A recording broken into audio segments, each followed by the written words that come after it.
Hey everybody, welcome back to Leosophy. This is the last, as far as I can imagine, of the pseudoscience series.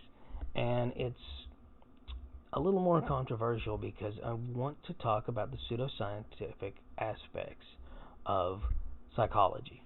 And I realize that's extremely controversial, namely because people regard psychology as a hard science. It's taught in universities. And if you were to make comparisons between that field of study and, say, phrenology, which also has its virtues but is ultimately pseudoscientific, people will get up in arms about it. But when I say that psychology is pseudoscientific, I simply mean, and it's the same defense I've used for aspects that I like about other things I've covered, it doesn't follow the scientific method in many respects. Now, there are things that we do know now that are factual. We do know that the brain relies on neurotransmitters in order to function, and we know that synthesized versions of neurotransmitters can alter the way the brain functions for better or for worse. We know this. I mean, it's why we've seen such a skyrocket in antidepressants and anti-mania drugs, as well as anti-anxiety drugs, which that's a whole other video really right there. But there are also aspects of psychology that are absolutely 100% verifiably pseudoscience, much of which is either just cannot be demonstrated through the scientific method, cannot be held subject to proper experimentation and testing, simply because it deals with the mind, not the brain, the mind. Whenever you're dealing with the brain, you can be very objective, because the brain is a physical object that can be dissected, it can be analyzed. We know where certain regions control certain senses, where certain regions are responsible for memory, where certain regions are responsible for mood and behavioral responses. We know a lot about the brain, shockingly, given that there's more connections between the neurons of a human brain than there are stars in the universe. But we do. We understand the overall layout of the brain and how it functions. The mind, and I've mentioned this in a previous video, the mind is a different thing. The mind is an abstraction. What you identify as yourself, usually what you mean is your mind. And your mind isn't just the brain. It's the sum total of your previous experiences, which could be argued as just being the hippocampus, which is responsible for memory. Yeah, that's part of the brain.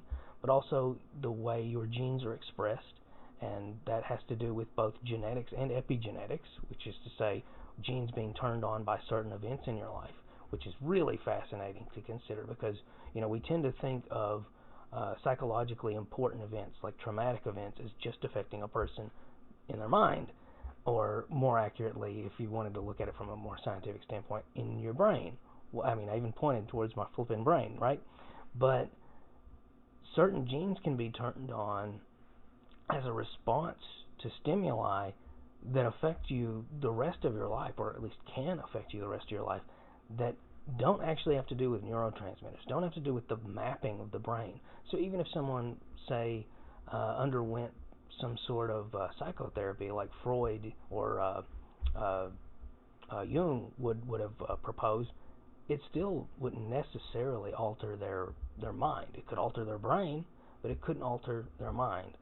So the mind is an abstraction, and the reason why I have to point that out is because when you're testing the validity of something and it's applicable to an abstraction rather than to something that can be quantified and observed, well, you're going to run into issues.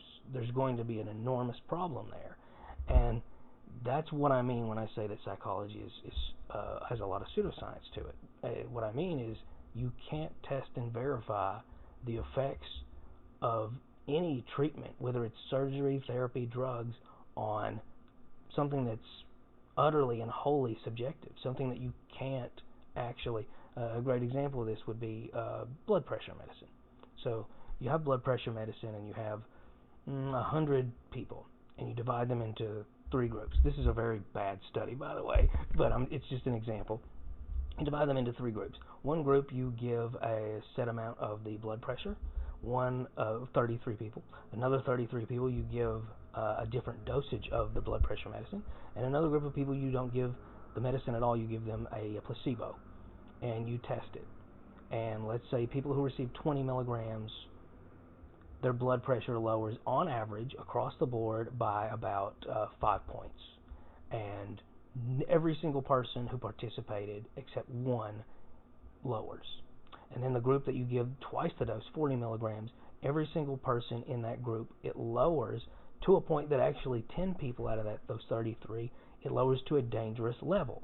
And then the people in the control, 4 or 5, their blood pressure lowers after taking the placebo. That indicates two things. One, blood pressure can be controlled by a person's psychological state. So some of the people who did believe it was working, it worked.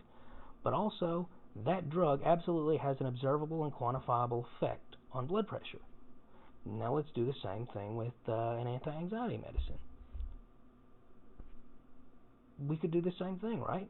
Let's say that's even the same numbers. The people who received the higher dosage felt better. They were less anxious. That's wonderful. By all means, if I was the FDA, I'd say yes, approve that drug, provided there's no side effects.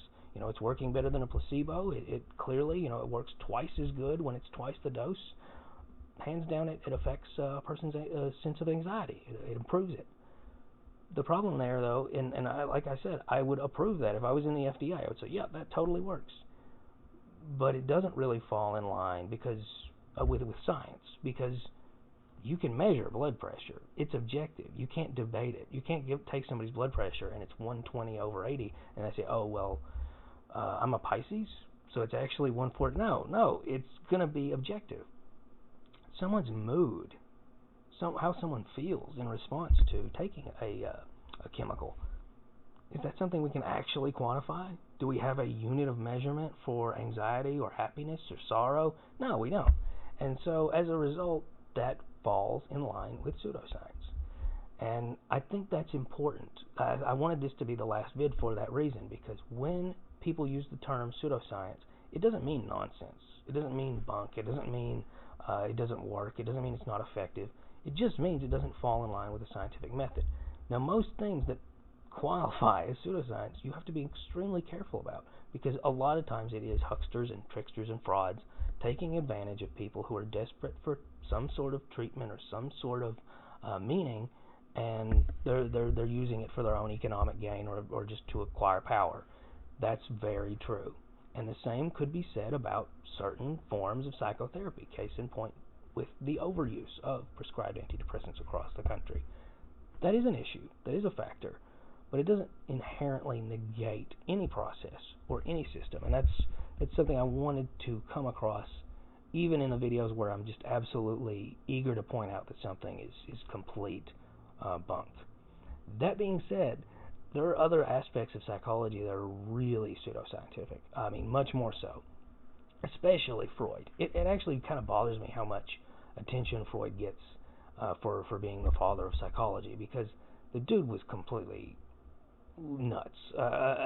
This was a guy who unironically thought that because there's erectile tissue in the nose, that it's sort of a secondary sexual organ, and that nosebleeds are caused by arousal. There was a woman who was one of his patients who had something congenitally wrong with her nose and would profusely bleed from it to a point where he would operate on it numerous times to control what apparently he attributed to her unbridled attraction to him. If this was something that was part of Scientology or phrenology or some mainstream religion or a cult or anything just about, it would be dragged through the mud as bunk. It would be dragged through the mud as dangerous. But there it is in black and white as a aspect of Freudian psychology, but we treat it like it's bulletproof, because even though it's dangerous nonsense, it's got ology at the end, and it's taught in universities. Well, that doesn't inherently mean that it's correct. And Jungian psychology is my personal favorite, and I absolutely love the concepts of archetypes. I love the notion of aspects of the human story falling into interesting and unique categories that keep repeating themselves throughout history. That's really cool. I love that personally. I am very attached to that idea. But I also acknowledge that it's just as fictional as literally any other system. And we see that now with, the Myers-Briggs personality types. We see that with blood type prejudices in Japan. These are things that are interesting, but they're not grounded in any firm data, and they're impossible to experiment with. And any experimentation that would take place, because you'd be dealing with subjective information coming from whoever is in your test group, how they feel, aspects of their personality that they think they have, it would be almost on par with analyzing astrology, the exception being that we know that we can debunk astrology just because it also claims to predict things, and those predictions fall short. But as for predicting a person's well-being and how they interact with others, there's a million ways you can slice that to defend or deny its validity, and that's what makes it pseudoscientific, is that it can't be quantified, it can't be measured. And yeah, that's all I've got right now. Like, share, subscribe, keep asking questions, and next week will be a primer for the next topic, which I haven't determined yet. Bye.